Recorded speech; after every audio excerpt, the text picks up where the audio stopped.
Good day and welcome back to another DBZ Dirk Metal video. In this video we're going to be taking a look at the Inevitable Showdown and basically how you can complete the missions which require you in this instance to take on stage 4 of the Seriously Serious battle. Now the Inevitable Showdown is a very interesting set of missions. Basically, to cut a long story short, it requires you to complete certain types of missions or category requirements when taking on various content. For this round, we get the special tickets, the special summon tickets, by completing Mission A. Mission A is very easy. All you have to do, literally, is complete Stage 4 once. So when I say very easy, this is still challenging, but it's something that you can definitely do if you've been playing during the celebration. So clear Stage 4 of the challenge event once, you will get 14 special summon tickets. In terms of the other missions, they are as follows. Mission B, clear the event within 6 turns. Mission C, clear Stage 4 with a Super AGL, Super TEQ, Super INT, Super Strength and Super Physical character. Clear Stage 4 with 6 Strength type characters, and then complete all the missions. I have 2 builds here. This first build will complete Mission A, B, C, and D. Obviously the second build will complete the Strength mission. A, B, and C, and the second build will complete Mission D, the Strength mission, with obviously Mission A as well, by default. The team that we're using for the Super one is actually going to clear it very easily. It makes the event look very easy, but it's by design. So this is a Fuse Fighters / Future Saga team. Mainly a Fused Fighters team. The advantage this takes the most of is counters. How Boo works, Boo has scaling defense, so he gets 30% defense with each turn passed. So his defense gets progressively more and more and more and more, making it harder to do damage to him. He also recovers a lot of HP.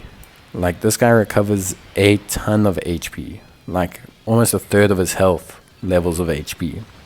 He doesn't do the craziest amount of damage, he does 2 million, but it's more the wear and tear that he does on you.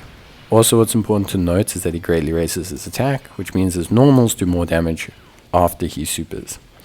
This is imperative because if you look at him, the difficulty will come in the strength fight mainly.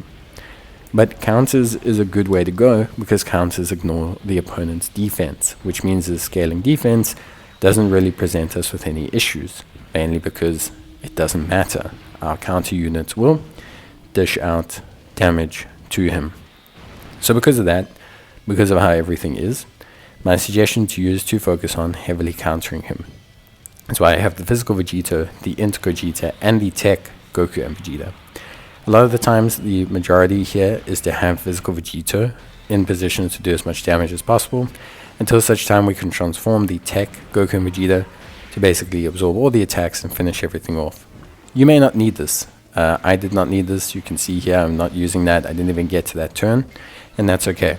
A lot depends on INT Gogeta as well, largely because of his huge levels of damage, but also if INT Gogeta gets a super nullification counter, he does so much damage. He does like almost a third of his health. So it's very, very, very important to understand that this team will clear it very easily.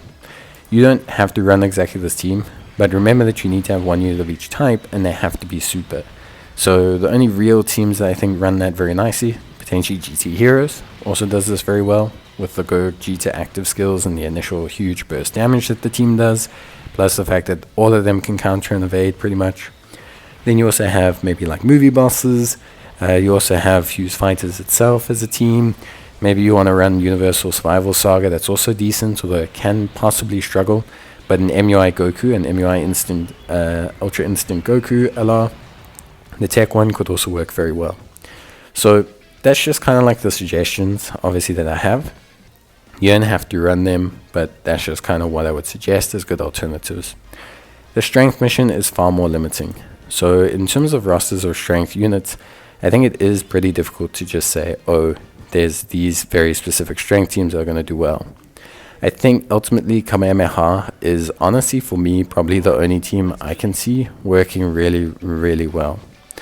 Strength Kamehameha works to a pretty high level, largely because of a couple major things. So Strength Kamehameha does a great job because it enables us to use a TEQ Goku Vegeta friend. That's crucial for damage both in and outside of the active skill. and it allows us to use the power of the standby Kamehameha from Gohan, which is very crucial, and it allows us to use the power of Kaioken Goku's active skill, the Strength Blue Boys, and ultimately some solid defensive units like Goku Gohan once they transform. Here you'll want to use the Strength Blue Boys as a tank. You'll then also want to use Gohan as a tank once his standby is active. If Gohan is not in a standby mode, just use the TEQ Goku Vegeta as a tank until such time that he is, or that you get TEQ Vegeta to transform. Kaioken Goku should float, the Strength SS4 Goku can stay on rotation, and Goku Gohan should float or alternatively be second slot. If you don't have a great first slot tank option, you need Goku Gohan to transform earlier rather than later. The Strength Vegito you can stack until such time that you activate the active skill or need a heal. If you activate the active skill with the TEQ Vegito, try to sync him up with the Strength Vegito for links to maximize his damage. You may find that the TEQ Vegito's active skill and counters is not enough if you get very unlucky with positioning of supers, heals, etc. You'll still then have to push through, and it's important to take note that it can be a bit of a grind, this one.